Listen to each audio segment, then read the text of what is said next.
Buenas noches, Dios los bendiga. Hoy estamos acá de nuevo en nuestra sección de Bibliocápsulas y recuerden que hemos estado hablando un poco acerca de los evangelios y de cómo cada evangelista presentó a Jesús. Entonces vimos a Mateo y hicimos un recorrido en el evangelio de Mateo, cómo Jesús es presentado como el rey. Pero luego vimos en Marcos, también hicimos un recorrido por Marcos y cómo Jesús es presentado como el siervo de Dios. Hoy vamos a hablar un poquito acerca de Lucas y cómo Lucas presenta a Jesús. Y Jesús es presentado en el Evangelio de Lucas como el Hijo del Hombre. Vemos la humanidad de Cristo en el Evangelio de Lucas. El Evangelio de Lucas es el mostrar para el pecador el amor compasivo de Cristo al hacerse hombre para salvar a los hombres. En Lucas vemos a Dios manifestado como un hombre, nos revela cómo ese hombre con todas sus simpatías, sentimientos y poderes crecientes se convierten en nuestro Salvador. Ese es el Salvador idóneo para toda la humanidad. Vemos cómo el Dios de gloria desciende a nuestro nivel y entra en nuestras condiciones y se hace sujeto a nuestras circunstancias. Para empezar a hacer un recorrido en el Evangelio de Lucas vamos a ver algunos puntos. El primero que vamos a ver es la preparación del Hijo del Hombre. En la preparación del Hijo del Hombre vamos del capítulo 1, desde el versículo 1 hasta el capítulo 4, versículo 13. Hay algunas historias que se presentan en estos capítulos que no vemos en otros evangelios y es donde nos podemos ver un poco acerca de esa humanidad de Cristo, de esos primeros momentos, de esa infancia, de su nacimiento, del nacimiento de su precursor Juan el Bautista. También vemos el cántico de los ángeles a los pastores, la circuncisión de Jesús, la presentación en el templo y algunos eventos de los días de la infancia de Jesús. Entonces vemos que en los otros evangelios de pronto no nos muestra mucho esa parte, pero Lucas sí nos habla mucho acerca de esos primeros tiempos de la vida de Jesús.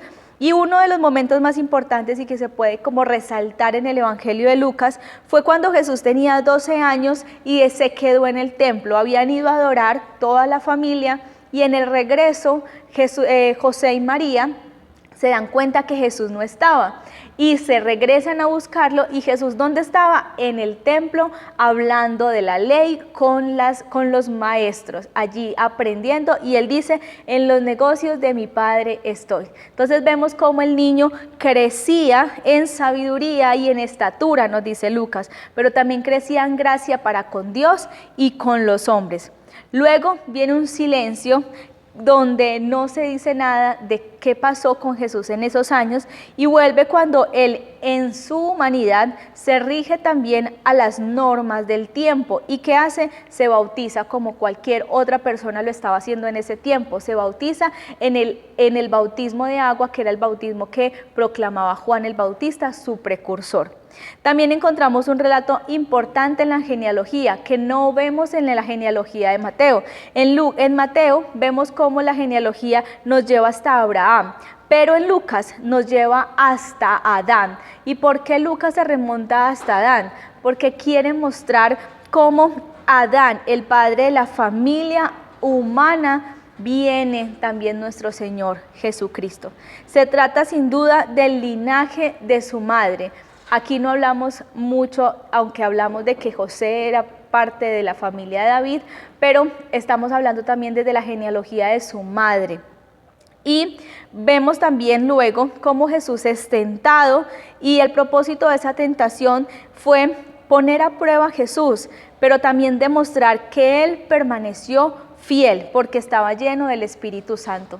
Algo importante en el Evangelio de Lucas, siempre nos muestra que Jesús estaba lleno del Espíritu Santo y que quiere mostrarnos que nosotros como seres humanos, aún en medio de la tentación, también podemos estar llenos del Espíritu Santo y permanecer fieles en medio de la tentación.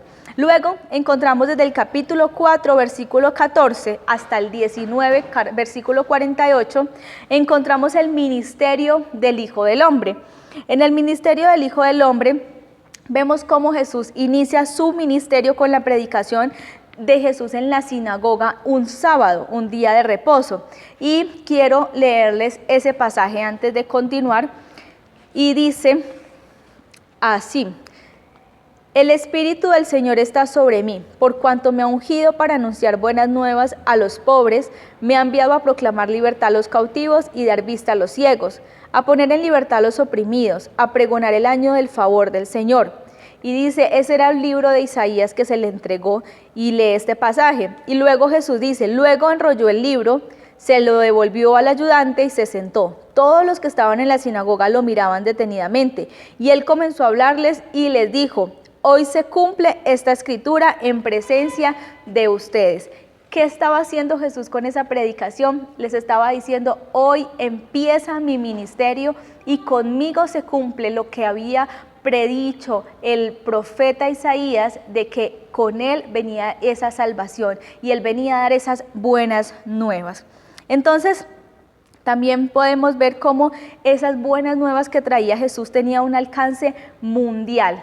Recuerden que el Evangelio de Lucas presenta al Hijo del Hombre como esa persona que vino a salvar toda la humanidad. Así que aquí lo demuestra, que todas las naciones son parte de esa salvación. La comisión luego que viene para los discípulos es, vayan y prediquen el reino de Dios y sanen a los enfermos, obra que los discípulos también vieron cumplida. También vemos en el transcurso de este ministerio de Jesús cómo él fue maestro de los discípulos, los preparó, los instruyó y también fueron probados los discípulos para que conocieran el reino y conocieran al Rey y de esa manera poderlo dar a conocer. Entonces, vemos cómo en medio del ministerio de Jesús también fue empezando a darse a conocer a sus discípulos, pero también cómo los discípulos le daban a conocer a otros. Bueno, luego seguimos ese recorrido del Evangelio de Lucas, mostrando a quién, al Hijo del Hombre. Y ahora vemos el sufrimiento del Hijo del Hombre. Desde el capítulo 20 hasta el capítulo 23, versículo 56, hemos visto cómo toda la humanidad de Cristo, ¿cierto? Y cómo la humanidad también de sus discípulos. Pero acá en el sufrimiento del Hijo del Hombre empezamos a ver esos aspectos humanos que no vemos en otros evangelios. Como por ejemplo, en el huerto de Getsemaní se dice o se lee en la palabra que Jesús derramó gotas de sangre a causa de ese dolor que estaba sintiendo porque ya llegaba el momento de su muerte. Pero también dice que un ángel le fortaleció. Usted y yo tal vez pasamos algunos momentos difíciles, sufrimientos, pero así como Jesús sufrió en su humanidad y un ángel le fortaleció, nosotros podemos confiar en que el Señor también nos va a fortalecer. Allí también en ese lugar presenciamos la traición. Él está traicionado y vendido por uno de sus amigos, no era cualquiera, era uno de sus discípulos, de los cercanos, de esos 12. Pero también vemos la negación de Pedro y vemos cómo todos los discípulos le abandonan en el momento que Jesús es entregado. El único que estuvo allí fue el discípulo amado, Juan. Luego, todo el sufrimiento que vivió Jesús camino a la cruz, pero también vemos un momento especial como la conversión de uno de los ladrones que estaba crucificado con Jesús y cómo el Señor le da esa esperanza de que se iban a ver luego de morir.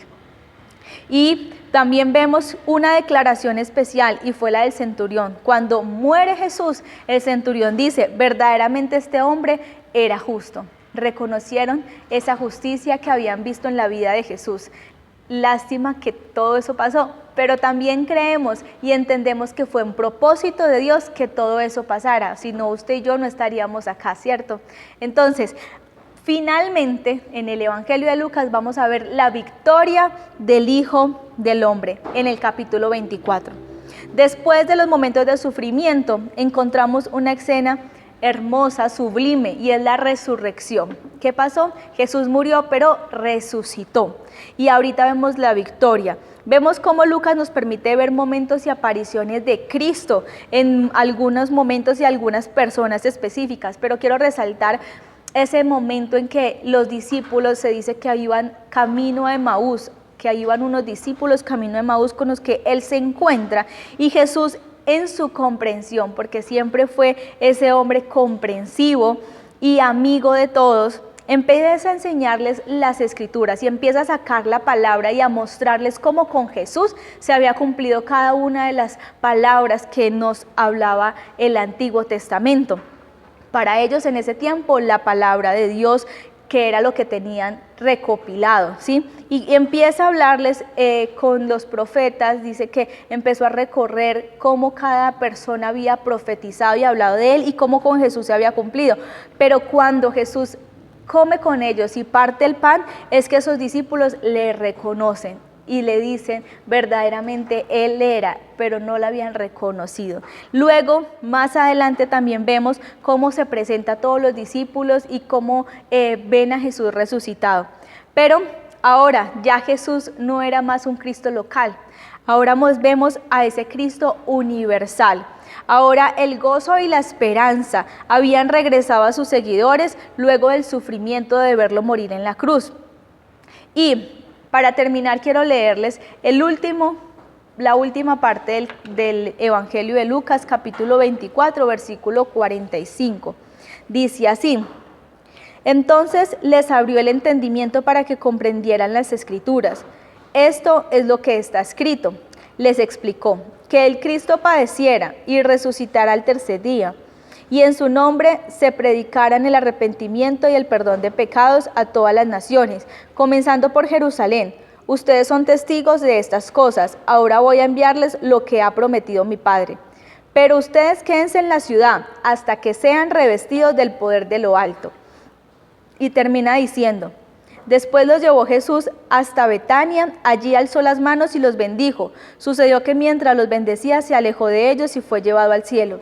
Ellos entonces lo adoraron y luego regresaron a Jerusalén con gran alegría y estaban continuamente en el templo alabando a Dios. Miren el gozo que había traído la resurrección. Ya no venía ese sufrimiento por haberlo visto morir en la cruz, sino que ahora ya verá gozo, porque sabían que había resucitado. Aunque se había ido, había dejado la promesa de que iba a enviar el poder. ¿Y cuál era ese poder? El poder del Espíritu Santo, que usted y yo podemos disfrutar hoy en día. Entonces, Jesús, ¿qué hizo? Nos ha dejado un modelo.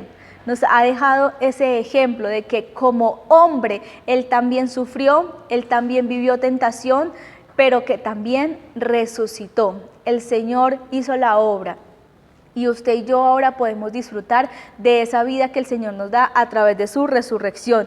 Ahora nosotros tenemos una tarea y es darlo a conocer, dar a conocer cómo el Hijo del Hombre nos ha enseñado a vivir conforme a la voluntad de Dios.